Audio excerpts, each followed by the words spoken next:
Salam kerahiman. Hari ini 7 Oktober kita akan baca dari 360 dan juga akan mendengarkan sharing dari salah satu devosan kerahiman yaitu Ibu Yeni. Kita mulai ya. Dalam nama Bapa dan Putra dan Roh Kudus. Amin. Shalom, salam kerahiman. Saya Iren Yeni Setiawati mengucapkan terima kasih kepada Ibu Esterina yang sudah memberikan kesempatan kepada saya untuk membacakan buku harian Santa Faustina nomor 360. Tahun baru 1935. Yesus suka campur tangan dalam hal-hal yang paling kecil di dalam hidup kita. Dan ia sering menggenapi keinginan-keinginanku yang tersembunyi, yang kadang-kadang sengaja aku sembunyikan dari dia. Meskipun aku tahu bahwa tidak ada sesuatu pun yang dapat disembunyikan dari dia. Pada hari tahun baru, ada suatu kebiasaan di antara kami untuk menentukan dengan undian pelindung khusus bagi kami masing-masing untuk sepanjang tahun. Pada pagi hari, sementara meditasi, muncul di dalam diriku suatu keinginan tersembunyi agar Yesus yang hadir dalam Ekaristi menjadi pelindung istimewaku sepanjang tahun ini, sama seperti tahun yang lalu. Tetapi sembari menyembunyikan keinginan ini dari kekasihku, aku berbicara dengan dia mengenai segala sesuatu, kecuali mengenai keinginan yang satu itu. Ketika kami sampai di ruang makan untuk sarapan, kami membuat tanda salib dan mulai mengundi pelindung kami. Ketika aku mendekati gambar-gambar suci, di mana nama para pelindung tertulis, tanpa ragu aku mengambil satu. Tetapi aku tidak langsung membaca nama yang tertulis di sana, karena aku ingin bermati raga selama beberapa menit. Tiba-tiba aku mendengar suatu suara di dalam jiwaku. Akulah pelindungmu, bacalah. Aku langsung menatap tulisan pada kartu itu dan membacanya. Pelindung untuk tahun 1935. Ekaristi yang Maha Kudus. Hatiku melonjak kegirangan, dan dengan diam-diam aku menyingkir dari tengah para suster dan pergi melakukan kunjungan singkat kepada sakramen Maha Kudus. Di sana aku menumpahkan isi hatiku. Tetapi Yesus dengan lembut menasehati aku supaya pada saat itu aku berada bersama para suster. Demi ketaatan kepada peraturan, seketika itu juga aku pergi. Setelah membaca dan merenungkannya, saya merasakan Tuhan Yesus adalah Tuhan yang luar biasa. Dia mengetahui apa yang paling kita butuhkan. Saya mau sharing pengalaman saya sebagai agen properti pada masa pandemi ini. Terus terang, saat ini agak susah kita mencari buyer. Tiba-tiba ada teman yang sudah lama tidak berhubungan, telepon kepada saya dan mencari sewa ruko yang murah. Kebetulan saya ada ruko yang sudah hampir habis masa sewanya. Segera kami mensurvei ruko itu dan buyer setuju dengan lokasi dan harganya. Dan bulan depan akan segera tanda tangan di notaris dan pelunasan. Puji Tuhan Yesus, Engkau Allah yang luar biasa. Rasa-rasanya terjadi seperti kebetulan, tetapi sebenarnya yang terjadi adalah rencana Tuhan yang indah. Terima kasih Tuhan Yesus, Engkau Allah yang luar biasa. Yesus, Engkaulah andalanku. Salam kerahiman.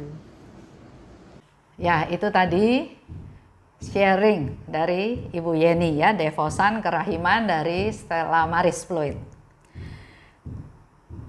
Di diary 360 disebutkan, Yesus suka campur tangan dalam hal-hal yang paling kecil di dalam hidup kita. Itu sharing dari Suster Faustina mau kasih tahu kita semua bahwa Yesus itu suka ikut campur tangan ya dalam hal-hal yang paling kecil juga dalam hidup kita. Nah, contohnya tadi Ibu Yeni sudah sharing ya. Dia tahu, dikatakan oleh Yeni bahwa Yesus tuh tahu apa yang dibutuhkan. Dia bekerja sebagai agent properti ya. Jadi tugasnya menyewakan, menjual, mencari pembeli, mencari penyewa untuk properti-properti yang ada di tempat di mana dia bekerja. Nah, tapi dalam masa pandemi ini otomatis transaksi menurun, omset menurun. Itu suatu yang secara enggak langsung dia ungkapkan dalam doanya dia kepada Tuhan. Ya. Tiba-tiba ada yang telepon katanya ya. Udah lama orang ini nggak telepon. Tiba-tiba dia telepon, dia mencari ruko tapi yang harganya oke. Nah, sementara itu Yeni punya stok. Ada pemilik unit yang rukonya juga masa sewanya mau berakhir. Akhirnya diketemukanlah antara yang mau sewa dan yang punya unit. Dan terjadi transaksi. Yeni juga katakan sepertinya kayak kebetulan ya. Tapi menurut saya itulah rencana Tuhan. Jadi Tuhan itu memang memperhatikan yang sekecil-kecilnya.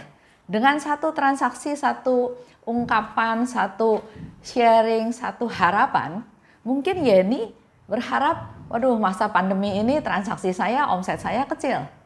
Tapi dalam perkara ini, dalam transaksi ini, Tuhan memberikan rahmat berkat untuk 3 pihak. Kepada Yeni yang sebagai agent, dia dapat komisi walaupun nggak besar. Tapi kepada orang yang juga butuh ruko untuk tempat usahanya, karena baru mau mulai usaha barangkali, jadi perlu cari yang sesuai harganya ya, jangan sampai harga sewanya terlalu mahal. Di satu pihak kebutuhan dia terpenuhi ya. Di pihak lain ada pemilik ruko yang masa sewanya udah mau selesai. Selanjutnya juga mungkin dia susah cari penyewa yang baru. Dia juga ditolong. Jadi melalui doa yang sangat singkat, sangat sederhana ini, Tuhan dengar, Tuhan memberikan jawaban, Tuhan memberikan solusi kepada 3 pihak. Kalau dalam cerita Ibu Yeni ini ya, jadi dalam hal yang sekecil-kecilnya Tuhan campur tangan dalam hidup kita. Nah, ini menjadi refleksi buat kita semua.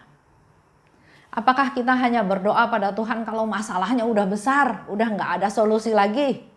Kalau yang biasa-biasa kayaknya nggak perlu Tuhan, kayaknya nggak usah doa.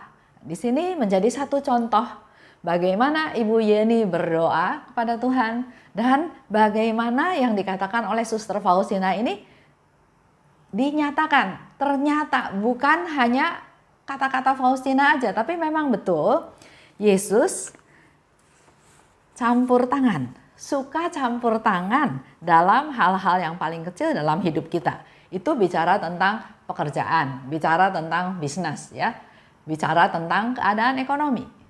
Tapi dalam hal ini kita bisa aja bicara hal yang lain kepada Tuhan Yesus untuk hal-hal di luar itu.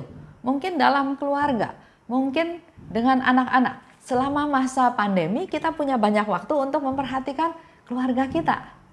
Kalau waktu belum pandemi kita sibuk dari pagi sampai sore sampai malam kerja di kantor, pulang ke rumah hanya mengandalkan pembantu untuk anak-anak. Tapi sekarang saatnya Tuhan kasih kita waktu untuk bisa melihat pertumbuhan anak itu hari lepas hari seperti apa. Nah, selanjutnya di diary juga disebutkan, Suster Faustina katakan tahun baru. Di kongregasinya itu ada satu kebiasaan untuk menentukan pelindung. Selama tahun ini, siapa yang jadi pelindung? Ini pun bisa kita lakukan ya dalam hidup kita sehari-hari. Ini baru mau mulai, baru masih awal bulan Oktober. mari kita juga minta pada Tuhan untuk kita minta siapa yang mau jadi pelindung kita selain malaikat pelindung ya, tapi kita juga bisa minta perlindungan, doa syafaat dari para Santa Santo. Nah, kalau Suster Faustina, dia punya keinginan supaya yang jadi pelindung dia selama tahun tersebut adalah Yesus yang hadir dalam perayaan Ekaristi. Yang jadi pelindung istimewanya selama tahun tersebut. Dan pada waktu dia ambil nama tersebut, dia juga nggak langsung berani buka ya, nggak baca. Tapi Yesus bilang, baca, aku kabulkan apa yang kau minta. Lihat ya, betapa murah hatinya Tuhan Yesus. Kalau kita punya keinginan baik, Tuhan pasti kabulkan. Dan di situ Yesus katakan, aku kabulkan permohonanmu. Akulah pelindungmu. Bacalah. Ya. Ini satu konfirmasi, Yesus itu betul-betul memperhatikan hal yang sekecil-kecilnya. Nah, contoh, kalau di dalam komunitas saya, komunitas Lumen Christi, kita juga kalau dalam pertemuan itu ada mengambil gulungan kertas ya. Jadi ambil gulungan kertas, contohnya ini ya, saya bikin gulungan-gulungan kertas. Nah, setiap anggota datang itu disilahkan ambil gulungan kertas ini. Ini bisa dianggap hadiah, bisa dianggap memotivasi, bisa dianggap juga teguran, bisa macam-macam artinya ya. Nah, setiap peserta atau setiap anggota yang hadir itu baca apa yang didapat. Kata-kata ini biasanya saya ambil dari firman Tuhan, dari keadaan sehari-hari, dari buku diary, dari mana aja. Dan apa yang dibaca juga berbeda-beda sesuai dengan yang diambil. Nah, yang lucu, ada seorang ibu, kalau diminta untuk mengambil, dia selalu merasa deg-degan. Bukan takut ya, tapi karena biasanya apa yang dia ambil itu adalah yang memang berhadapan atau berkenaan dengan apa yang sedang dia alami, permasalahan yang dia alami. Jadi setiap mau ambil itu ada rasa bukan takut ya, tapi ya ada satu perasaan yang gimana gitu ya. Nah, tapi setiap dia mengambil, pada waktu dia membaca, dia selalu bilang, betul Bu Esther, ini adalah jawaban dari masalah yang saya hadapi. Betul Bu Esther, memang Tuhan itu sepertinya memang minta saya untuk melakukan ini dan itu ya. Itu salah satu sharing. Tapi artinya ada satu ketakutan, kekhawatiran, apa ya kira-kira yang akan dia ambil. Karena ini bukan saya yang kasih. Mereka bisa ambil sendiri, baca. Dan kalau tidak mengerti, biasanya bertanya, apa ini maksudnya ya? Tapi yang maksud saya adalah gulungan kertas ini menjadi suatu teguran. Bisa kata-katanya misalnya, hendaklah engkau menghormati orang tuamu ya. Nah, di sana ada juga yang sharing bahwa betul Bu Esther, saya ada dorongan ingin menghubungi mertua saya, tapi tarsok gitu ya. Nanti besok lagi. Tapi melalui gulungan kertas ini sepertinya Tuhan mau memantapkan saya untuk menghubungi mertua saya. Ya, jadi itu dimotivasi untuk melakukan sesuatu. Misalnya kalau ini saya ambil sekarang, mengasihi orang-orang benar. Nah, dalam 1 bulan itu saya perlu memfokuskan diri untuk mengasihi orang-orang benar. Itu kurang lebih seperti itu. Jadi kalau di dalam komunitas yang dilakukan adalah apa yang harus dilakukan selama sebulan itu menjadi satu pegangan. Tapi kalau di biaranya Suster Faustina, setiap awal tahun itu mengambil gulungan kertas ini dan memilih siapa yang menjadi pelindungnya selama tahun tersebut. Ini salah satu contoh aja. Bapak Ibu juga bisa lakukan sendiri di rumah, di keluarga masing-masing. Ada ayat, ada kata-kata yang bagus, yang menguatkan, yang menegur, yang menyentuh, bikin. Terus boleh dibagikan kepada anggota keluarga untuk sama-sama dijalani supaya ada pertumbuhan iman. bukan sama-sama satu ini dijalanin bersama-sama, tapi ini PR-nya menjadi kita masing-masing, ya. Contoh, obat yang membesarkan hati lebih baik daripada diagnosis yang menakutkan. Ini kita renungkan. Apa yang harus bisa membesarkan hati daripada kita hidup dalam ketakutan-ketakutan. Contohnya misalnya ada seorang ibu yang sedang sakit. Masih dalam proses pemeriksaan. Udah khawatirnya lebih besar daripada penyakitnya. Waduh, nanti saya kena kanker. Waduh, umur saya nanti tinggal segini ya. Jadi maksudnya kata-kata ini bisa menghibur dia bahwa jangan pikirin diagnosis yang menakutkan, tapi cari solusinya. Obat yang membesarkan hati. Itu salah satu contoh ya. Saya lanjut aja. Nah, artinya di dalam hidup kita ini, Tuhan Yesus hari ini memberikan satu konfirmasi lagi melalui Suster Faustina bahwa dia suka ikut campur untuk hal-hal yang sekecil apapun. Kembali lagi sama seperti tadi kalau misalnya dapat gulungan ya. Mengasihi orang-orang benar. Saya bisa berdoa sama Tuhan Yesus, siapa aja ya Tuhan yang mungkin di luar dari apa yang saya tahu tentang orang-orang benar. Kalau kita fokus berpikiran hanya keluarga, yang kepikir ya keluarga. Tapi kalau Tuhan memberikan pencerahan, lingkup yang lebih luas, keluarga besar, lingkup yang lebih luas lagi teman-teman, lingkup yang lebih luas lagi mungkin orang-orang yang enggak kita kenal, tapi misalnya yang kita tahu ya, bangsa Indonesia, ada pemimpinnya misalnya ya. Kita tahu misalnya presiden kita orang benar, mengasihi orang-orang benar.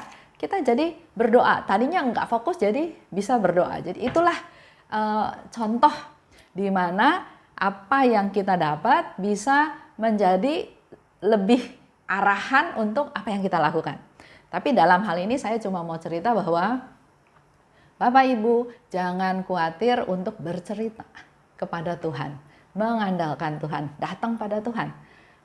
Seperti tadi sharing Ibu Yeni ya, hanya hal sekecil aja, hal sekecil itu, tapi Tuhan bisa memakai transaksi tersebut untuk menyenangkan tiga pihak. Pihak penyewa dikasih fasilitas rumah, ruko yang bisa dipakai untuk usaha, otomatis satu keluarga si penyewa itu bisa melakukan kegiatan, bekerja bersama-sama untuk masa depannya. Yang punya ruko juga dia mendapat uang dari uang sewa yang bisa dipakai untuk hidup selanjutnya dari memenuhi kebutuhan dari pemilik ruko tersebut. Dan untuk si agent juga jadi ada income, ada pemasukan yang mungkin dananya dia juga butuhkan untuk dipakai untuk keperluan-keperluan lain. Jadi buat Tuhan nggak ada yang susah. Buat Tuhan nggak ada yang besar, yang kecil. Kita serahkan semuanya pada Tuhan. Oke, saya tutup ya. Dalam nama Bapa dan Putra dan Roh Kudus. Amin. Allah Bapa yang Maha Baik, terima kasih Bapa atas rahmat-Mu pada hari ini. Engkau kembali mengingatkan kami betapa Tuhan Yesus mengasihi kami. Engkau mengirim putra-Mu Tuhan kami Yesus Kristus untuk memberikan kepenuhan, untuk memberikan solusi, untuk memberikan jalan keluar, untuk apa saja yang kami butuhkan, yang kami hadapi. Kami mau serahkan semuanya kepadamu Tuhan, karena Engkau selalu menjaga kami, mendengarkan doa-doa kami, dan selalu memberikan yang terbaik untuk kami. Terima kasih Santa Faustina yang juga terus berdoa untuk kami. Amin. Dalam nama Bapa dan Putra dan Roh Kudus. Amin. Salam kerahiman.